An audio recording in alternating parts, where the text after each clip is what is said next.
Баяғы бір заманда шал мен кемпір болыпты. Олардың бақшасы бар екен. Бірде шал шалқан отырғызады.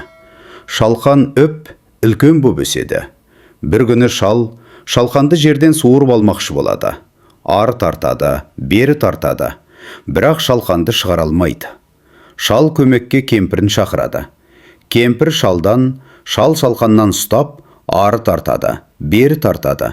Бірақ орнынан қозғалта алмайды. Кемпір көмекке немере қызын шақырады.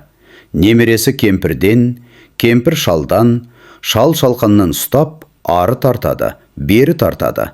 Тағы да суырып шығара алмайды. Немере қызы итін шақырады.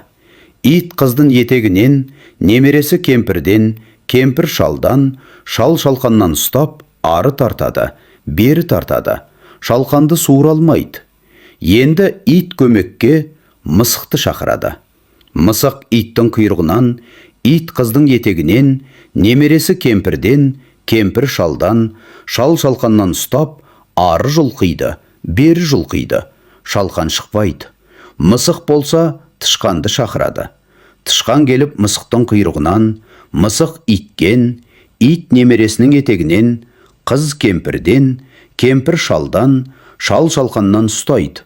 Олар тарта-тарта, ақыры шалқанды суырып шығарады.